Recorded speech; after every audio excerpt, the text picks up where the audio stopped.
하나님 말씀은 고린도후서 5장 14절에서 15절 말씀 보겠습니다.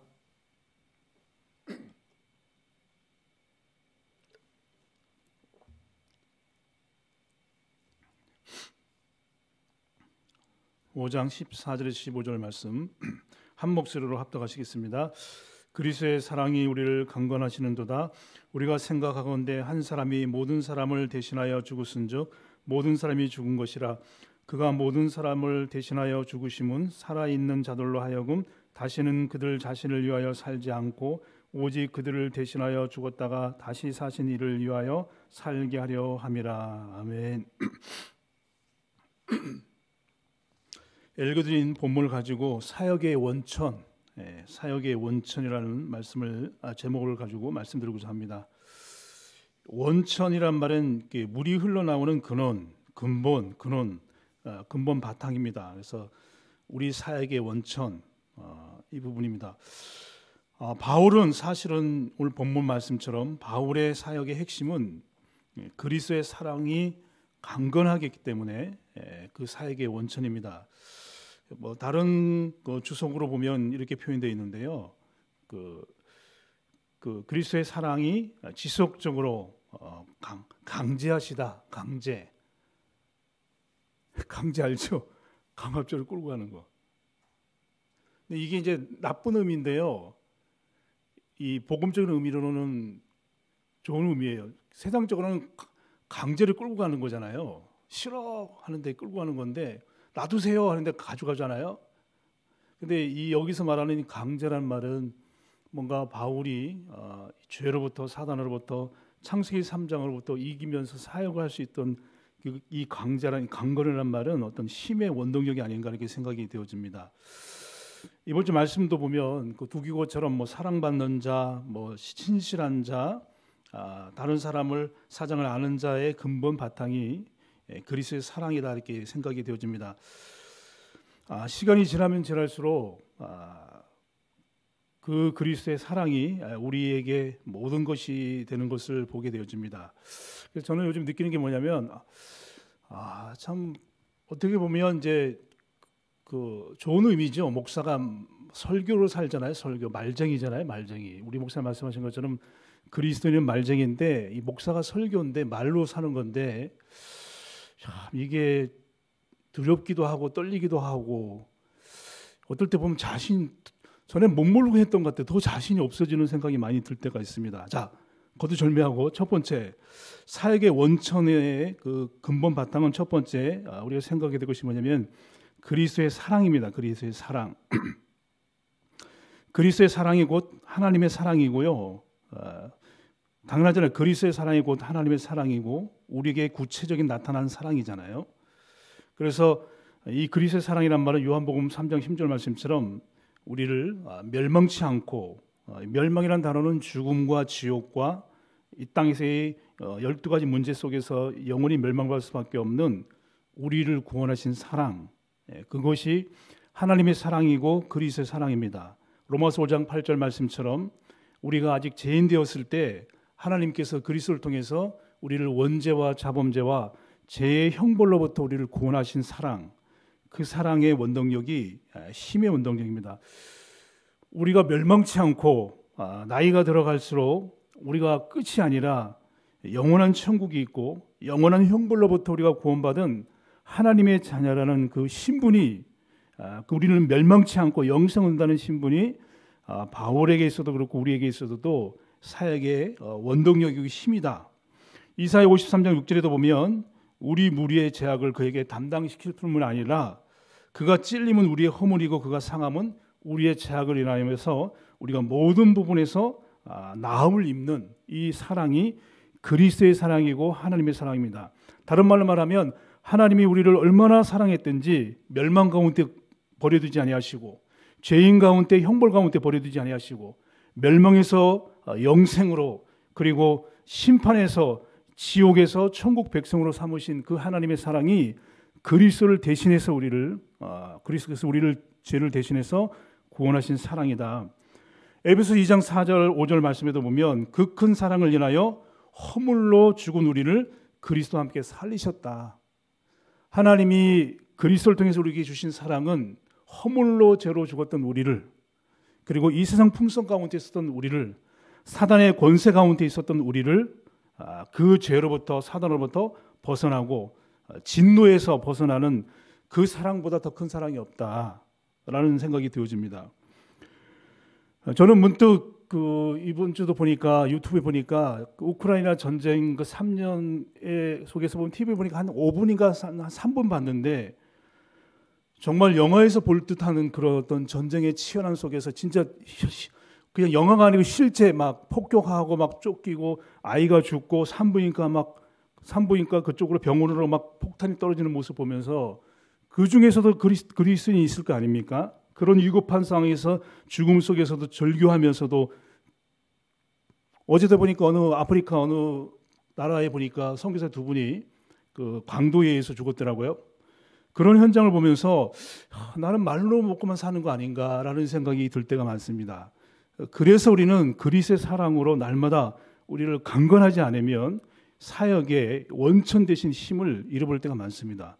그래서 우리가 첫 번째로 꼭 기억해야 될 것이 뭐냐면, 그리스도의 사랑이 강건하는 축복이 우리 가운데 있어야 되는데, 그 그리스도의 사랑이 골로새 1장 13절에 보면 우리를 흑암의 권세에서 하나님의 아들의 나라로 옮기시고, 히브리서 9장 10절 말씀처럼 단번에 영원한 속죄를 이루신 그 사랑, 다른 말로 말하면 우리를 모든 문제로부터 구원하신 그 사랑이 우리에게 임할 때 제사함에 대한, 자유함에 대한, 지지난주 금요철의 메시지처럼 이사야 59장 6절 말씀처럼 우리를 압제에서 자유케 하고 흉악한 결박에서 푸시고 멍에의 줄을 끊으시는 모든 문제 해결하신 그리스도가 우리를 압도할 때, 우리에게 힘을 줄 때, 그것으로부터 나오는 축복이 우리 가운데 일어날 줄 믿습니다.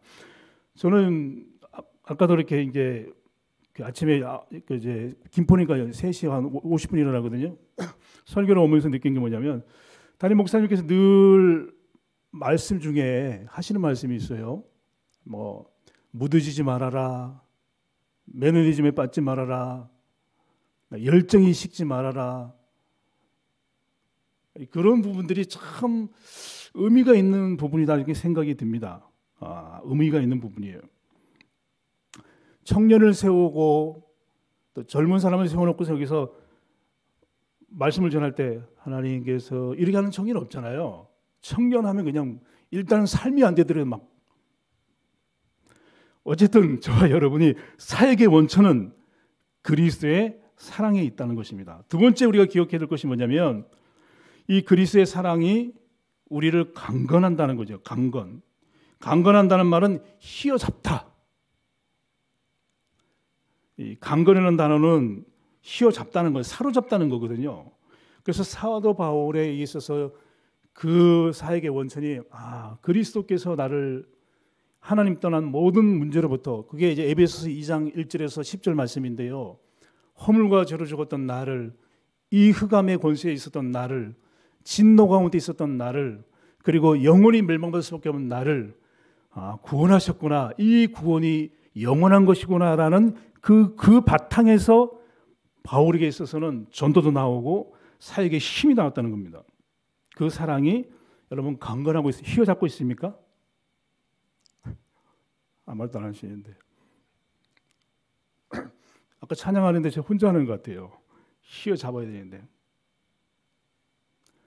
주일날 찬양할 때도 좀 이렇게 이번 주 2부 이렇게 찬양을 하는데, 장로님 한 분이 이렇게 탁 찬양 손 들고 찬양하더라고요. 2부 때 보니까 우리 보좌 앞에 모였네, 함께 모여 주를 찬양하네, 구원하심이 보좌에 계신 하나님과 어린 양께 있다는데, 압도당했는지 두려움에 압도당한 건지, 이 주일날에 찬양하면 하면 되는데, 이게 저는 요만큼 들었습니다. 이렇게 들다가 이렇게 장로님 한 분이 이렇게 탁 찬양하더라고요. 더 자유로웠으면 좋겠어요. 자, 그래서 저와 여러분이 그리스도의 사랑이 우리를 강건하는 것이 뭐냐? 휘어잡다. 그래서 바울은 갈라디아서 2장 20절 말씀처럼, 이제 내가 육체 가운데 사는 것은 나를 사랑하사 나를 위하여 자기 자신을 버리신 하나님의 아들을 믿는 믿음 안에 사는 것이다. 오늘 본문에도 보면 바울은 이렇게 표현하고 있습니다. 그리스도의 사랑이 우리를 강건하시는도다. 우리가 생각하건대 한 사람이 모든 사람을 대신하여 죽었은즉 모든 사람이 죽은 것이라. 그가 모든 사람을 대신하여 죽으심은 살아있는 자들로 하여금 다시는 그들 자신을 위하여 살지 않고 오직 그를 대신하여 죽었다가 다시 살아나신 이를 위하여 살게 하심이라. 그 사랑이 압도해야 됩니다. 주일날 이제 집에 가서 이렇게 이제 주일날 가면 피곤하잖아요. 주일 아침 일찍 일어나고 사역하니까. 근데 이제 그 태국은 우리보다 2시간 늦거든요. 그래서 이제 한 우리 시간은 뭐 10시 뭐 되면 12시 10시 되면 거기는 8시니까. 그 태국에 있는 은비전서가 그 태사머라고 태국에 이제 그 뭐 카톡방이 있는데 거기에 이제 주중 사역한 걸 올려요. 주중 사역했던 거를. 그러니까 렘넌트 이제 거기 예. 다음 세대 그 이제 그 RTS생들이 거의 한 20명 되잖아요. 그 친구들이 이제 아이들 주일학교 아이들 이제 사역했던 거 교회 현장 또 밖에 현장했던 사역했던 걸 쭉 올렸는데요. 그거 보니까요 갑자기 눈물이 팍 나는 거예요. 나도 저랬었는데 전도사 때 지금 보면 우리 저기 다음 세대 교육자들 이렇게 보면 거기 몇 명은 두세 명은 제가 오늘 아침에 일어나서 보니까 그 사진이 있던데 전도사 때 같이 이렇게 제가 강원도로 이렇게 1박 2일 갔다 왔던 사진이 있는데 전도사 중에 제가 전도사 할 때 지금 초등학생이었거든요. 지금은 이제 전도사가 됐어요. 우리 다음 세대가. 그 모습 보면서 야 마음이 이렇게 눈물이 나더라고요. 여러분 그리스도의 사랑이 우리를 휘어잡을 때 우리는 어떤 상황 속에서도 사역할 수 있는 힘의 원동력이 여기서 옵니다. 로마서 8장 37절에 보면 그러나 우리는 이 모든 일에 우리를 사랑하시는 이로 말미암아 우리가 넉넉히 이기니라. 그 사랑 우리를 죄악 가운데서 저주 가운데 멸망 가운데서 건지신 그 사랑이 우리에게 충만히 임할 때 우리는 보이지 않는 어떤 문제 속에서부터 승리할 수 있는 힘이 있기 때문에 바울은 에베소서 3장 18절 19절에 보면 그 사랑을 깊이 알아라. 그 넓이와 길이와 높이와 어떠함을 깨달아야지만 우리는 어떤 상황 속에서도 자유함을 완전함을 누리게 되어 있습니다. 저는 우리가 더 자유로웠으면 좋겠어요. 더 물론 주일날 긴장되는 것도 있어요. 저도 사회 보면 긴장되거든요. 긴장되고 우리 교회 전통이 있기 때문에 그런데 좀 더 자유롭게 막 찬양하고 경직되지 말고 물론 저부터 경직되는데 자, 이 축복을 다시 정리하면 사역의 원천은 그리스도의 사랑에 있다. 그 사랑이 우리를 강건할 때 이 말은 다른 말로 말하면 복음을 충만히 누릴 때 24시 누릴 때 모든 부분에서 이길 수 있는 힘의 원동력이 다른 말로 하면 보좌의 축복을 누릴 때 골로새 3장 1절 말씀처럼 그러므로 너희가 그리스도와 함께 다시 살리심을 받았으면 위의 것을 찾으라. 거기는 그리스도께서 하나님 우편에 앉아 계시니라. 저는 금요초로 메시지 듣는데 일어나라 빛을 발하라. 이는 빛이 이르렀고 여호와의 영광이 나에게 나타났고 보라 어둠이 캄캄하게 만민을 가리고 있는데 내 모습이 어떨까? 일어나라 빛을 발하라. 어둠이 캄캄함이 만민을 가리고 있는데 그 현장에 복음을 전하고자 하는 그 마음이 그 열정이 있는가라는 생각을 할 때가 있었습니다. 여러분 날마다 우리 가운데 그리스도 사랑이 머물길 바랍니다. 그래서 바울은 이 사랑이 충만할 때 모든 부분에서 승리할 뿐만 아니라 증인되겠다 되게 되어 있습니다. 그 사랑의 깊이와 넓이를 알아가는 축복이 있길 바랍니다. 바울은 어느 정도냐? 빌립보서 3장 12절 말씀처럼 내가 이미 얻었다 함도 아니요 온전히 얻었다 함도 아니라 오직 내가 그리스도 예수께 잡힌 바 된 것을 잡으려고. 그 잡힌 바 되는 말은 그 그리스도 사랑에 잡혔다는 거거든요. 그래서 모든 부분에서 그 축복을 누리기를 바랍니다. 결론적으로 말씀드리면 이대로 끝나면 안 되겠죠. 봄이 오고 있습니다. 항상 봄이지만 봄이 오면 우리가 뭐를 해야 되겠습니까? 항상 했지만 관계전도 저를 보시옵소서. 그렇게 좋은 관계전도 그렇게 기쁜 지역 캠프 그래서 현장을 다시 봐야 됩니다.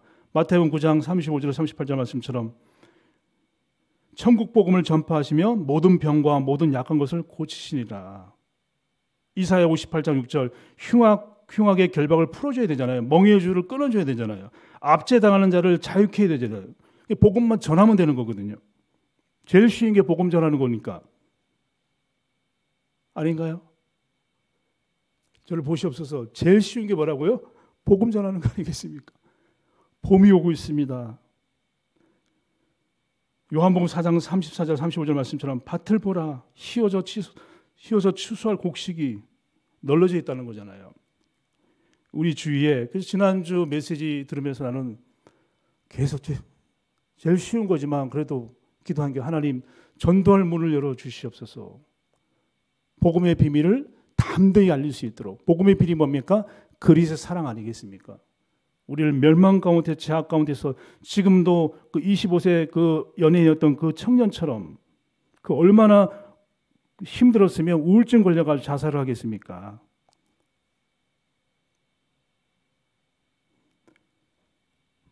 그 갖다 놓을 필요도 없겠지만 그 의미도 없잖아요. 납골당해 보니까 사진도 지금 이렇게 죽은 지 얼마 안 됐으니까 그러긴지 모르겠지만 사진도 없다고 그러는데 그런 멸망 가운데 가는 사람들에게 복음의 증인되는 축복이 있기 바랍니다.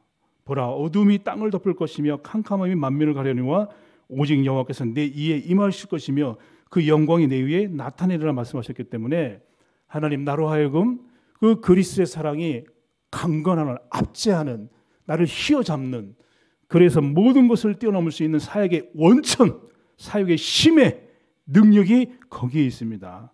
그래야 우리는 모든 환경을 뛰어넘을 수 있는 그래서 하나님의 신실한 두교같이 복음의 일꾼 될 줄 믿습니다. 이 축복이 저와 여러분에게 있기를 예수 그리스도로 축원합니다.